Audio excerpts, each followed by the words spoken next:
Uhali gani Mtanzania mwenzangu, karibu kwenye channel ya Uzazi Plus, karibu tuzungumze uzazi. Na leo hii tutaenda kuzungumzia au nitaenda kutoa maelezo kuhusu matumizi ya vidonge vya Misoprostol. Vidonge vya Misoprostol vinavyotumika kwa ajili ya kutoa ujauzito kwa mtu asiyehitaji kuendelea na ujauzito. Kabla sijaendelea na maelezo haya, na kuomba uchukue muda wako kusubscribe, kushare, kulike na kutoa comment kwenye hii channel yetu. Misoprostol, hivi vidonge vinatumika hospitalini kwa matumizi mbalimbali, mojawapo ikiwa kwa matumizi ya watu wenye vidonda vya tumbo. Inatumika kwa wamama waliojifungua ambao wanavuja damu nyingi, kustopisha damu isiendelee kuvuja, na pia hutumika kwa ajili ya kutoa ujauzito au kuanzisha uchungu kwa wamama ambao hawataki kuendelea na ujauzito.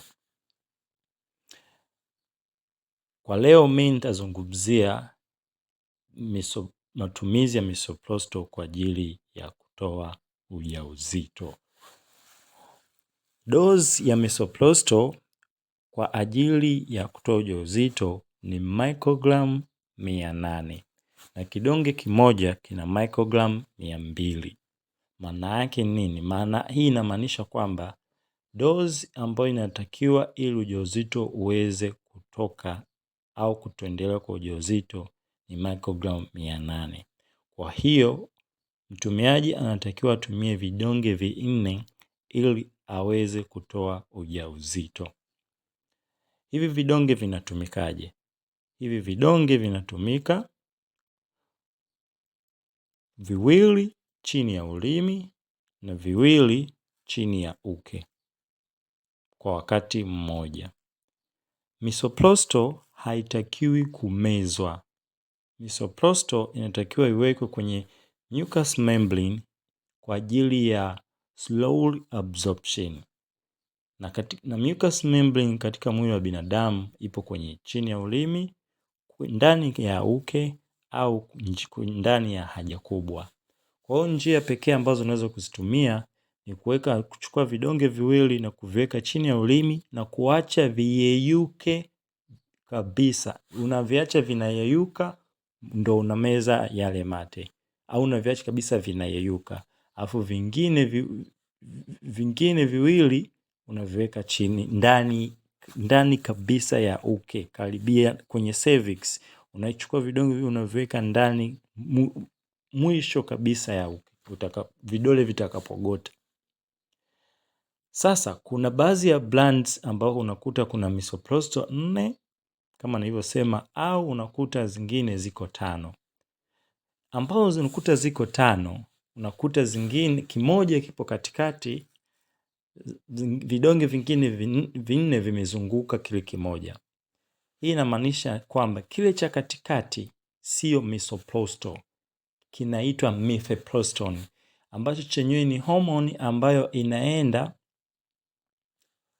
kushusha homoni ambayo iko specific kwa kusababisha ujauzito uendelee kuwepo na kuifanya ishuke chini, kiwango chake kishuke chini kwenye damu, na kisha ishuke chini basi ujauzito una stop kuendelea.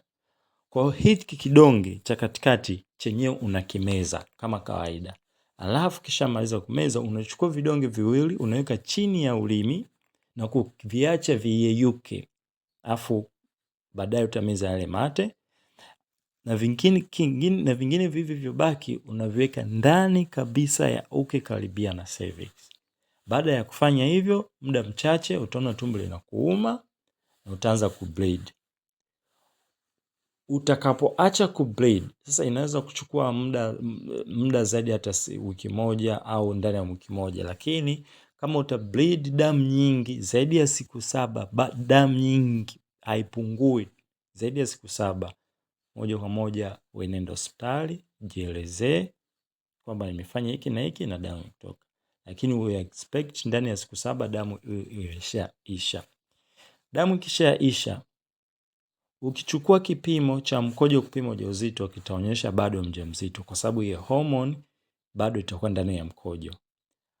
Kwa hiyo mimi ninachokushauri, ukishamaliza kubleed, kama una uwezo kafanya ultrasound kuona ujauzito bado upo au haupo. Ila kama huna access ya ultrasound, subiri ndani ya mwezi mmoja.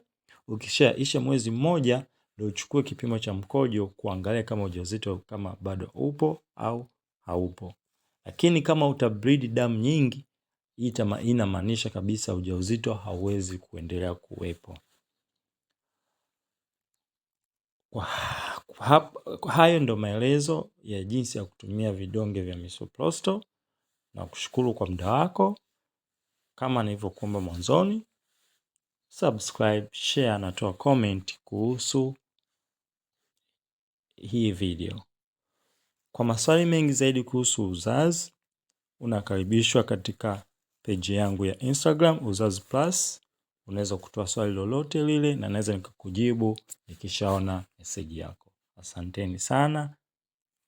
Karibuni tena.